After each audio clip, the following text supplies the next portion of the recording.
إن الحمد لله رب العالمين وبه نستعين أما بعد فأعوذ بالله السميع العليم من الشيطان الرجيم بسم الله الرحمن الرحيم لقد جاءكم رسول من أنفسكم عزيز عليه ما عنتم حريص عليكم بالمؤمنين رؤوف رحيم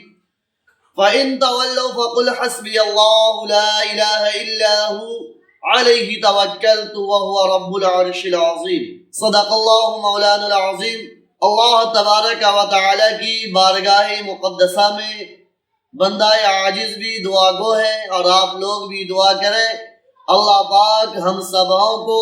دنیا میں دین کی صحیح سمجھ عطا فرمائے، آمین۔ اللہ تبارک و تعالی سے دعا ہے اللہ مجھے شرح صدر نصیب فرمائے۔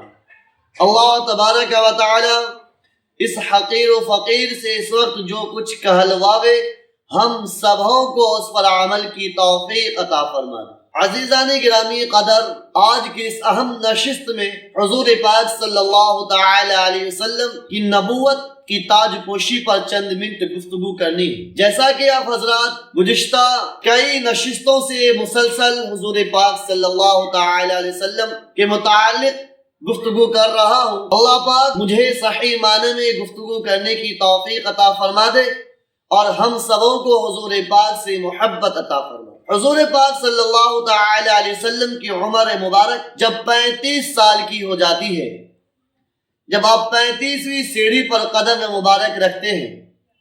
یہ دور اور یہ زمانہ آپ کا وہ وقت اور وہ زمانہ ہوتا ہے کہ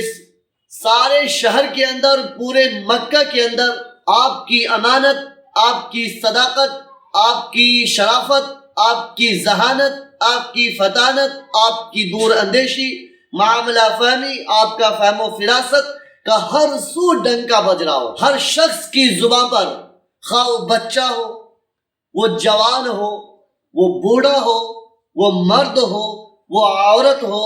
کوئی بھی ہو، ہر شخص کی زبان پر یہی ہوتا کہ محمد امین ہے، محمد صادق ہے، محمد رحیم ہے، محمد کریم ہے، محمد سخی ہے، محمد شریف۔ ہر شخص کی زبان پر یہ کلمہ عائد ہوتا ہے۔ اسی دور اور اسی زمانے میں قریش مکہ نے بیت اللہ کی تعمیر کا بیڑا اٹھایا، بیت اللہ کو اثر نو تعمیر کرنے کا ارادہ کیا، اور بیت اللہ کی تعمیر میں قریش مکہ نے یہ اعلان کیا، لوگوں میں پرچار کیا، ایڈورٹائز کیا، لوگوں کو بتلایا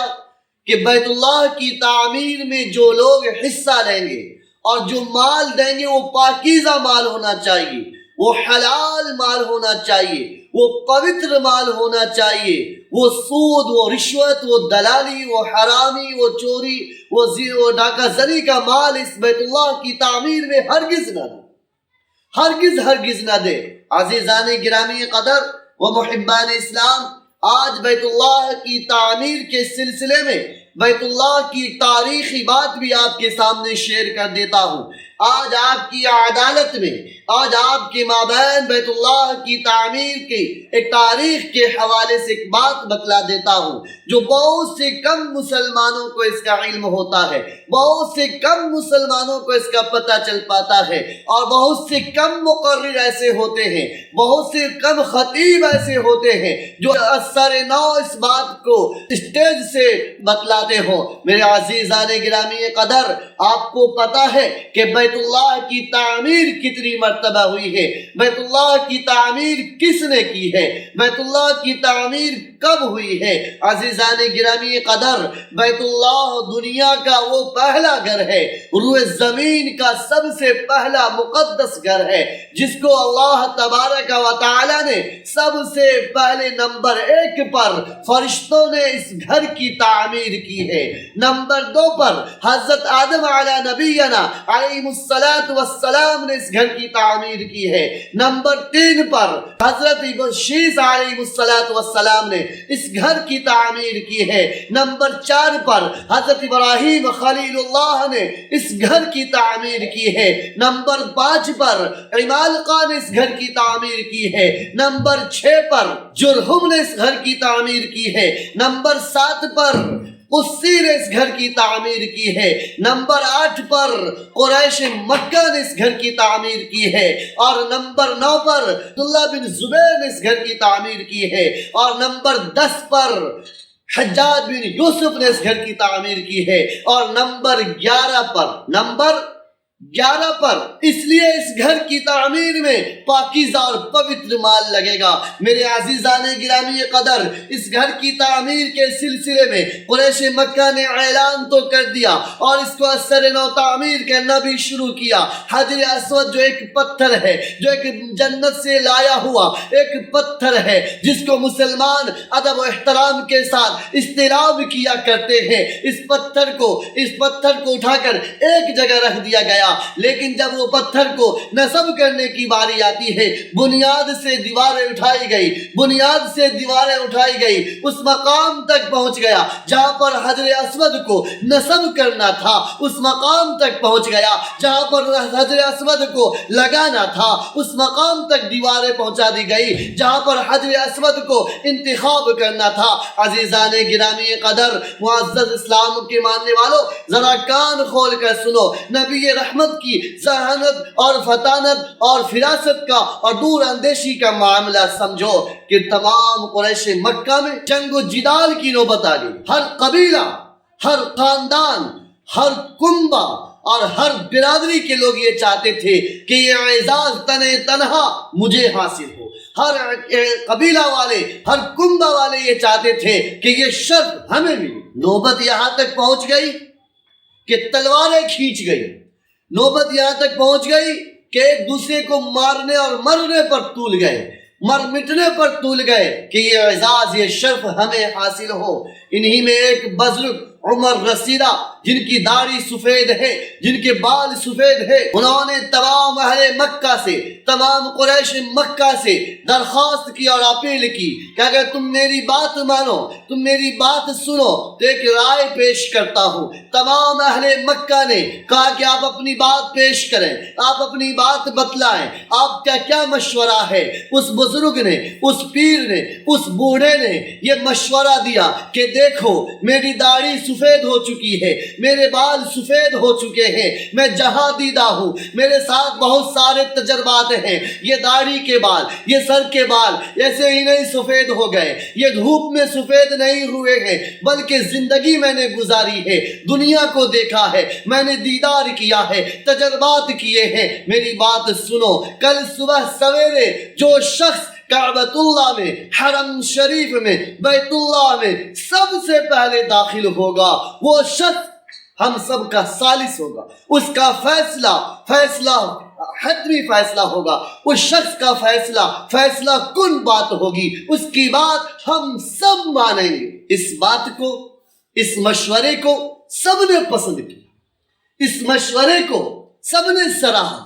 اس مشورے کو سب نے دل میں جگہ دی، اس مشورے کو سب نے پلکوں سے لگایا، پلکوں سے چوما کہ ٹھیک ہے، کل صبح جو سب سے پہلے بیت اللہ میں داخل ہوگا وہ ہمارا ثالث ہوگا، کہ فیصلے کی ہم سب اقتدا کریں گے، ہم سب اس فیصلے کی تابعداری کریں۔ صبح سویرے سب سے پہلے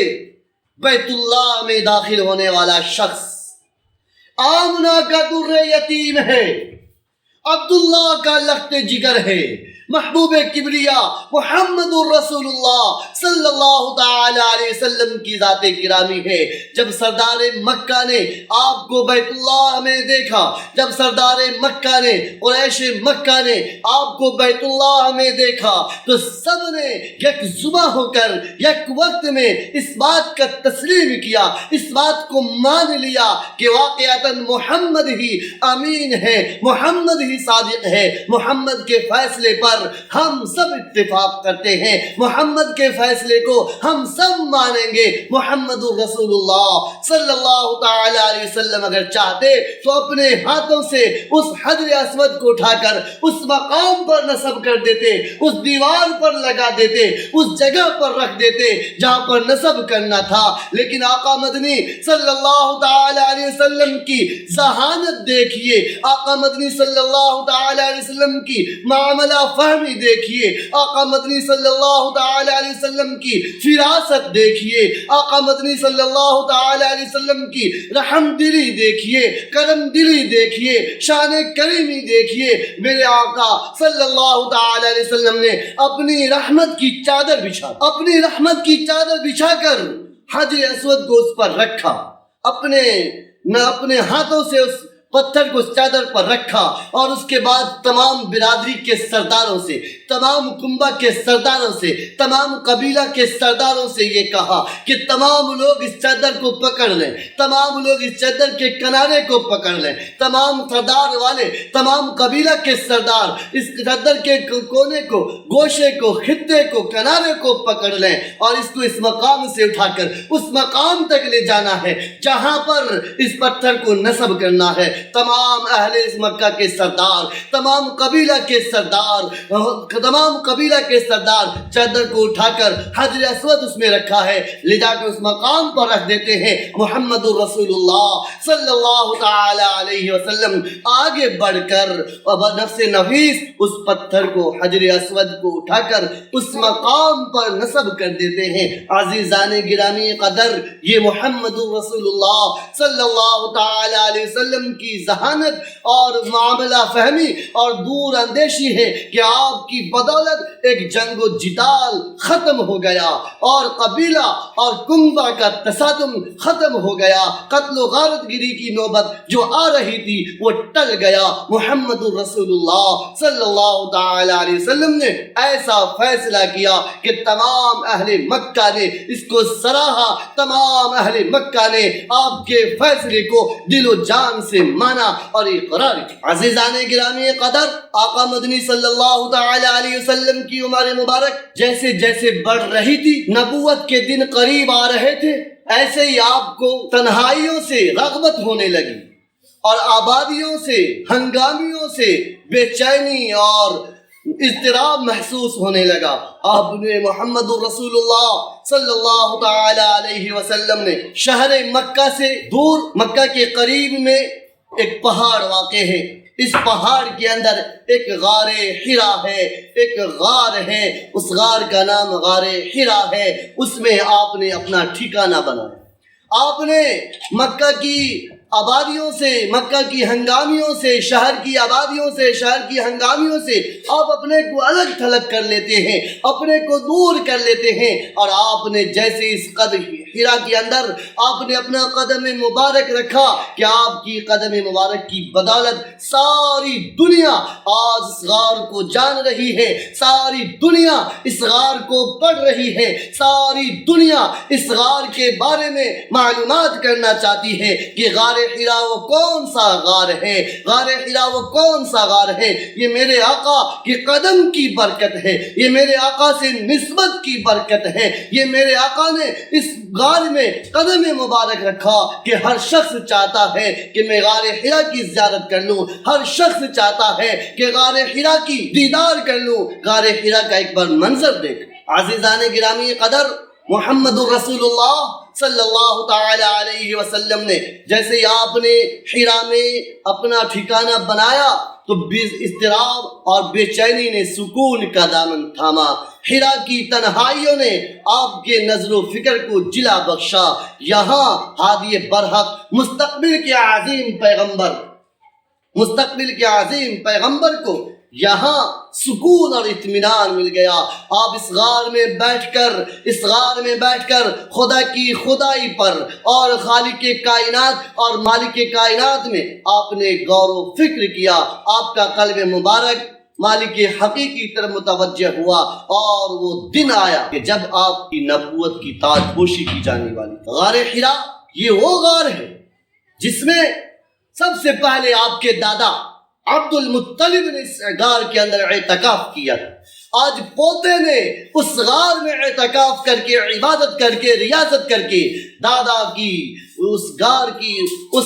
کو جگمگایا، نبوت کی تاج سے جگمگایا۔ محمد رسول اللہ صلی اللہ تعالی علیہ وسلم کی تاج پوشی کے دن جو جو قریب آ رہے تھے، جو جو ایام قریب آ رہے تھے، جو جو دین قریب آ رہے تھے، عزیزان گرامی قدر، محمد رسول اللہ نیند کی حالت میں، خواب میں جو کچھ دیکھا کرتے تھے، صبح میں بالکل حق اور سچ ثابت ہوا کرتا تھا۔ ایسا سچ جیسے سورج کی روشنی نکلتی ہے، سورج ہوگی تو روشنی ہوگی، ایسے آپ جو خواب دیکھا کرتے تھے وہ خواب حق ہوا کرتا تھا، وہ خواب سچ ہوا کرتا تھا، وہ خواب ثابت ہوا کرتا تھا۔ محمد رسول اللہ صلی اللہ تعالی علیہ وسلم نے غار حرا میں فرسو عبادت کی ہے، ریاضت کی ہے، اللہ کو یاد کیا ہے، دل کو منور کیا ہے، دل کو جگمگایا ہے، دنیا کی حرص سے، دنیا کی لالچ سے، دنیا کی پروپیگنڈے سے، دنیا کے ہتھ کنڈے سے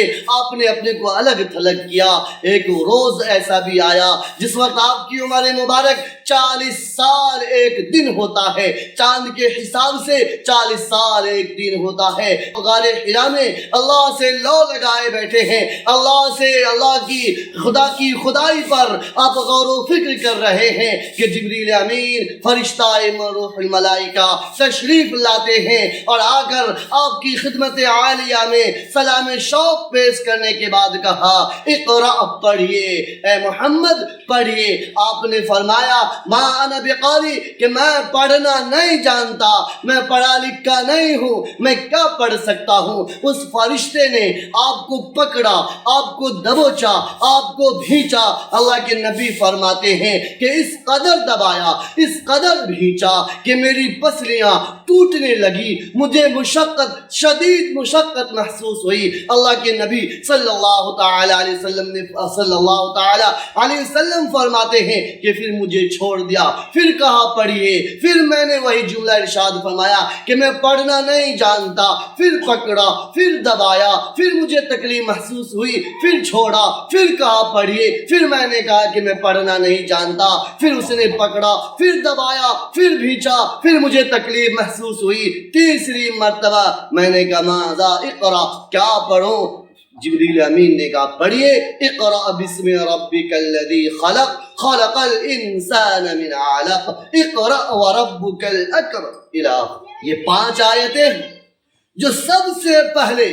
نازل ہوئی ہیں، یہ 5 آیتیں ہیں جو سب سے پہلے اللہ کے نبی صلی اللہ تعالی علیہ وسلم کو دیا گیا ہے، آپ کے قلب اطہر پر نازل کیا گیا ہے۔ یہ سب سے پہلے آپ کے جگر مبارک پر یہ 5 آیتیں نازل ہوئی ہیں۔ اللہ کے نبی صلی اللہ تعالی علیہ وسلم پر جب نبوت کی 5 آیتیں نازل کی گئیں، آپ کو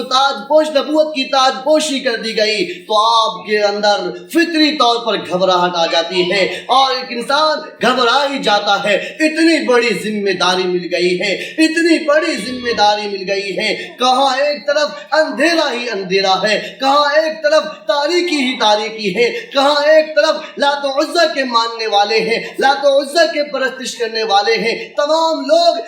بت پرستی میں، شرک میں مبتلا ہیں، اور ادھر دعوت مل رہی ہے، نبوت کی تاج پوشی ہو رہی ہے۔ عزیزان گرامی قدر، آپ کے جسم پر لرزہ طاری ہو جاتا ہے، آپ گھبرا جاتے ہیں، آپ سہم جاتے ہیں، آپ غار حرا سے اپنے گھر تشریف لاتے ہیں۔ گھر کے آنگن میں جس وقت آپ قدم مبارک رکھ رہے ہیں، گھر کے آنگن میں جس وقت آپ داخل ہو رہے ہیں، آپ کے جسم مبارک پر لرزہ طاری ہے، آپ کے جسم مبارک پر کپکپی طاری ہے، آپ کے جسم مبارک پر لرزہ طاری ہے، آپ لرز رہے ہیں۔ آپ نے اپنی رفیقہ حیات، آپ نے اپنی اہلیہ محترمہ خدیجہ الکبریٰ رضی اللہ تعالی عنہ سے فرمایا کہ خدیجہ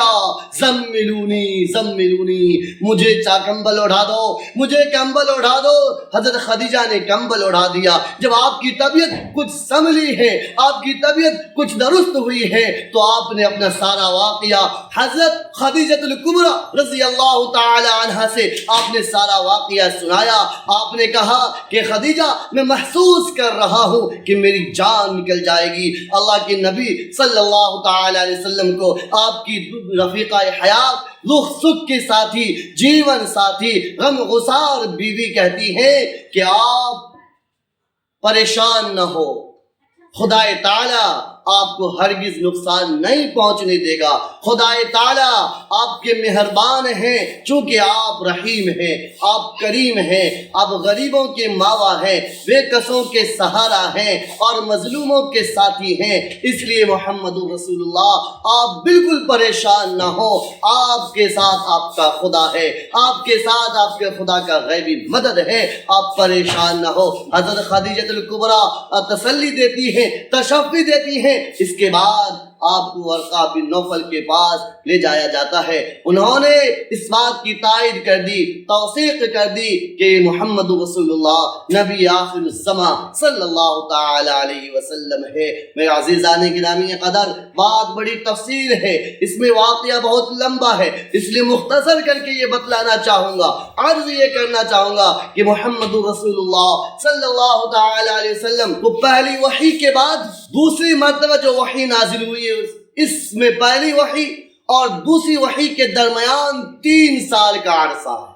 3 سال بعد آپ غار حرا سے جب لوٹ رہے تھے، آپ نے پھر زمین سے اوپر آسمان کے نیچے بیچ میں آپ نے جبریل امین کو دیکھا، آپ پھر گھبرا گئے اور یہیں پر یا ایھا المدثر قم فانذر وربک فکبر، یہ آیت یہیں پر نازل ہوئی ہے۔ عزیزان گرامی قدر، اس آیت کے نازل ہونے کے بعد اللہ کے پیارے نبی صلی اللہ تعالی علیہ وسلم نے اپنے قبیلہ، اپنے کنبہ والوں کو، اپنے خاندان والوں کو، قریش مکہ کو ایک پہاڑی پر جمع کیا۔ عزیزان گرامی قدر، اس کی تفصیل انشاءاللہ آئندہ نشست میں کروں گا۔ اللہ تبارک و تعالی سے دعا ہے اللہ پاک ہم سبوں کو کہنے سننے سے زیادہ عمل کی توفیق عطا فرمائے۔ اللہ پاک ہم سب کو پیارے نبی صلی اللہ تعالی علیہ وسلم کی پیاری سنتوں سے محبت عطا فرمائے، پیارے نبی کی پیارے طور طریق سے ہم سب کو محبت عطا فرمائے۔ وما علینا الا البلاغ۔